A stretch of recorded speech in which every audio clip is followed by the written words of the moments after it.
Assalamualaikum warahmatullahi wabarakatuh. Pada kesempatan kali ini, kita akan membahas tema yang sangat penting, yaitu contoh-contoh pengamalan bid'ah dan syirik.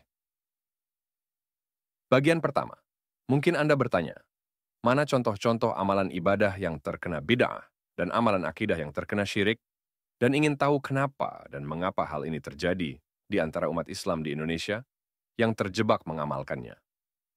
Kami akan memberikan contohnya, lebih kurang 50 buah atau mungkin lebih, dan yang akan kami bahas di bawah ini secara bertahap. Kita akan mengupas berbagai contoh yang tanpa sadar mungkin masih ada dalam praktik ibadah sehari-hari.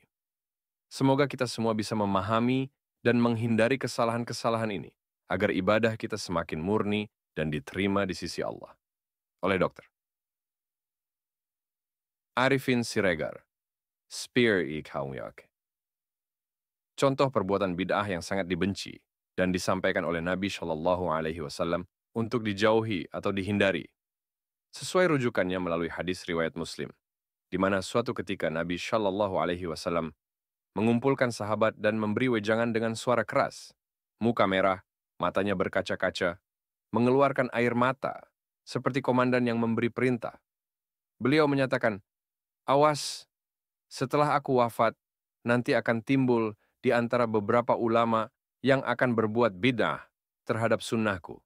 Dan hal itu diancam sesat di neraka.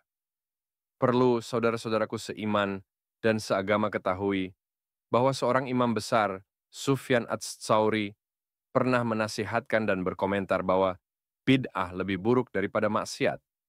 Tentu Anda bertanya mengapa? Jawabannya, misalnya, seorang ayah yang terpaksa mencuri karena tidak memiliki uang untuk membeli obat bagi anaknya yang sakit. Meskipun ia sadar perbuatannya terlarang dan berdosa, ia berniat atau berjanji untuk memohon ampun dan bertobat kepada Allah Subhanahu wa taala sebelum wafat.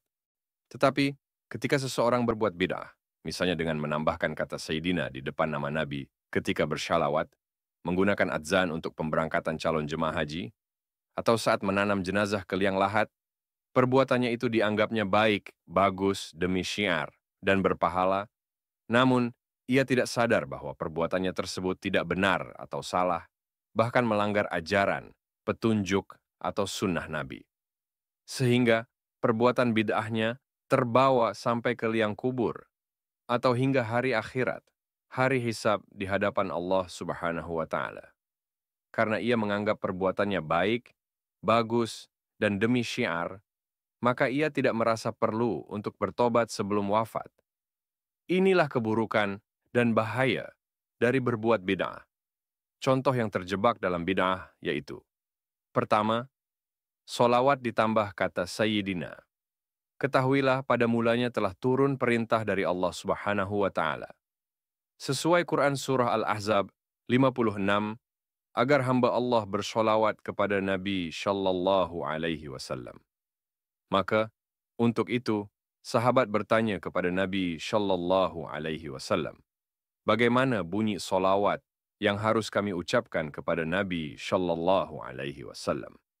Maka, Nabi Shallallahu Alaihi Wasallam mengajarkan, baca kamulah sebagai berikut, Allahumma sholli ala Muhammad wa ala ali Muhammad, dan seterusnya. Setelah itu, setelah Nabi Shallallahu Alaihi Wasallam dan sahabat wafat, timbullah di belakang hari di antara ulama yang berijtihad, mengeluarkan pendapat, mengajarkan kepada pengikut atau jamaahnya untuk bersolawat berbunyi, Allahumma sholli ala Sayyidina Muhammad wa ala ali Sayyidina Muhammad, dan seterusnya. Maka, bentuk penambahan kata Sayyidina ini pada nama Muhammad, inilah yang dituduh Nabi Shallallahu Alaihi Wasallam sebagai perbuatan bid'ah yang dituduh sesat di neraka. Yang komentar, dapat dimaklumi kemarahan Nabi Shallallahu Alaihi Wasallam karena mempunyai alasan, yaitu: satu, tidak mematuhi petunjuk, sunnah, atau ajaran Nabi Shallallahu Alaihi Wasallam. Dua, berarti mensetarakan atau menyamakan kemuliaan Nabi Shallallahu Alaihi Wasallam dengan para sahabat. Karena untuk sahabat juga disebut Sayyidina Ali, Sayyidina Hamzah, Sayyidina Ja'far, dan sebagainya. Ketahuilah bahwa untuk Nabi Shallallahu Alaihi Wasallam sudah ada gelar penghormatan tertentu yang diberikan oleh Allah Subhanahu Wa Taala, yaitu dengan sebutan Shallallahu Alaihi Wasallam, di mana untuk nabi-nabi yang lain hanya diberi gelar alaihi salam. Dan ketahui jugalah bahwa ungkapan solawat yang diajarkan Nabi Shallallahu Alaihi Wasallam itu adalah berasal dari wahyu yang diwahyukan. 3. Tidak mematuhi teguran Nabi Shallallahu Alaihi Wasallam melalui hadis riwayat Abu Daud dan Nasa'i, di mana serombongan orang Arab datang menjumpai Nabi Shallallahu Alaihi Wasallam dengan mengatakan, "Hai Sayyidina Muhammad, yang kami junjung, kami hormati, dan sebagainya." Maka spontan Nabi Shallallahu Alaihi Wasallam menegur, memarahi orang Arab ini dengan mengatakan, "Jangan kamu sebut aku dengan sebutan atau pengangkatan Sayyidina. Aku tidak suka disanjung-sanjung. Apa yang kamu perbuat itu adalah ajakan atau perbuatan setan."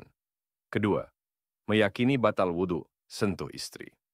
Ketahuilah, sesuai hadis riwayat Bukhari dan hadis riwayat Muslim, menyatakan, tidak batal wudhu apabila menyentuh istri. Hadis tersebut menyatakan bahwa Nabi Shallallahu Alaihi Wasallam sholat di kamarnya, dan ketika sujud, kening Nabi menyentuh kaki Aisyah yang tidur terbaring di dekatnya.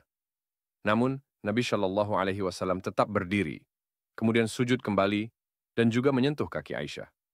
Nabi Shallallahu Alaihi Wasallam tidak menghentikan sholatnya untuk mengulangi wudhunya. Kemudian ada satu hadis lagi, hadis riwayat Muslim yang menyatakan, setelah Nabi berwudhu, sebelum memulai sholatnya, beliau mencium pipi Aisyah. Kemudian, Nabi memulai sholatnya tanpa mengulangi wudhunya. Komentar. Ada yang mengatakan Nabi ketika mencium pipi Aisyah adalah Aisyah menggunakan cadar. Maka kita jawab, bila Aisyah menggunakan cadar, tentu ciuman Nabi Shallallahu Alaihi Wasallam pada pipi Aisyah tidak merupakan berita, di mana berita ini menjadi hukum. Ketahuilah, siapapun tahu kalau memang ada lapik cadar di pipinya, tentu tidak menjadi persoalan untuk menegakkan hukum. Ketahuilah, gunanya hadis itu adalah untuk menegakkan hukum. Apakah kalau tanpa cadar, batal atau tidak?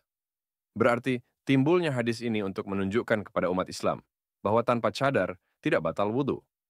Ketiga, adalah bentuk bid'ah, di mana ada pendapat yang membolehkan sholat yang ditinggal dengan sengaja untuk diqodho. Padahal mereka tahu hukumnya, yang membolehkan mengqodho sholat adalah karena tertidur dan lupa. Komentar. Yang lucunya malah ada yang membolehkan mengqodho sholat yang tertinggal bertahun-tahun yang lalu, atau mengqodho sholat ibu atau ayahnya yang tertinggal. Alhamdulillah, kita telah sampai di akhir pembahasan kita tentang bahaya bid'ah dan syirik dalam ibadah.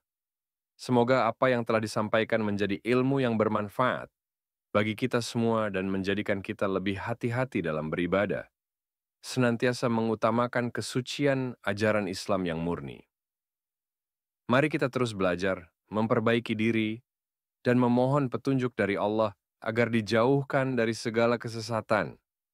Jika ada kekeliruan dalam penyampaian, itu adalah dari keterbatasan diri saya, dan yang benar, datangnya hanya dari Allah. Terima kasih sudah menyimak hingga akhir. Jangan lupa untuk like, subscribe, dan nyalakan notifikasi agar tidak ketinggalan ceramah berikutnya. Semoga kita selalu dalam lindungan Allah.